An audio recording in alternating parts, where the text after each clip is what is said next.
As we all probably know, Blender doesn't have the best graph editor, at least compared to the almighty Maya.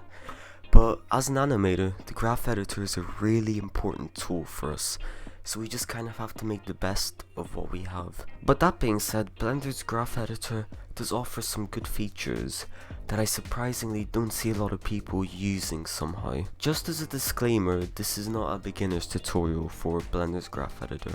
This is just me more showcasing some features that it has to offer. Alright, I've blocked out this really simple animation to demonstrate this. And if we go into the graph editor, Control Tab, and if we select one keyframe and click N on your keyboard, you see this panel to your right pop up that's called Active F-Curve, and that's what we want. But you might be wondering to yourself, what the heck is an F-curve? And it's kind of hard to explain due to how similar it is to a Bezier curve. An F-curve is basically a Bezier curve, but with a certain restriction. And that restriction is when two tangents cross over each other to like make this X. A F-curve would have a normal curve, but a Bezier curve would create a weird loop which you wouldn't want. It's pretty hard to explain. I've put up a diagram on the screen to help you guys understand, because it's just pretty confusing to explain. But yeah, that's the only difference between an F-curve and a Bezier curve, and it's a really small difference. And if I'm being honest, it's not that important to know. So if you look in this active F-curve section, you'll find some interesting stuff to play around with. First, I want to talk about the display color. This is a really simple feature, but I'm just adding it in the video because some people struggle with certain colors. So if we change the display color to user defined, this is where you can change the color of your curves to the color you're most comfortable working with. Now if you look just below that where it says Interpolation and go ahead and click on it, to the left you'll see some pretty familiar stuff. You can change your curve type to constant, linear, Bezier, all that easy stuff. But I want to look over here to the right where it says Dynamic Effects, and if we go ahead and click on back, hold on, I'm actually going to apply this to my y-axis to make it a bit easier to see. So if we change this to back, and if we play through the animation, you'll see the sphere reaches its destination but moves back a little bit. And this is mostly just useful if you want to create a quick demo as quick as possible. Now if we look at the second option, it's called bounce, and if we click on that, you'll see in our case it simulates a bouncing ball.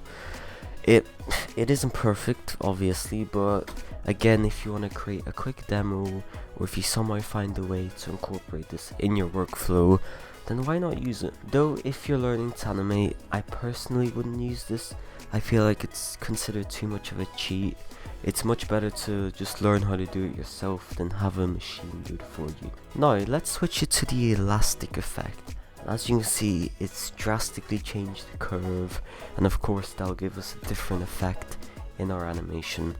Now if you look just below that, you'll see two sliders called amplitude and period. Alright, if we look at the amplitude slider, the higher the number, the more drastic that curve change is.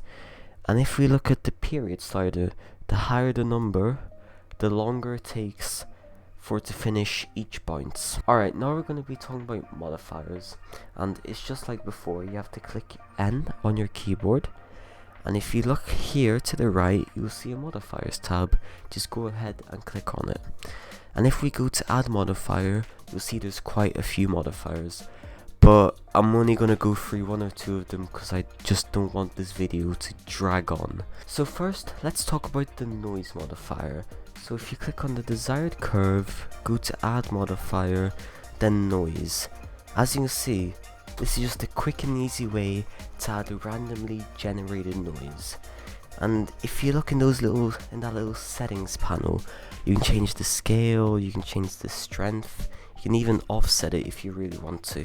Compared to other softwares, this is just a really quick and easy way to get randomly generated noise. So let's go ahead and delete the noise modifier, and then let's add a cycles modifier.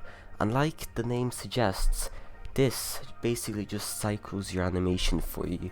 so you don't have to go through the annoying task of copying and pasting your keyframes to cycle your animation. Instead, you can add a simple modifier that would automatically do it for you. Now we're going to look at a tool called Flatten handles.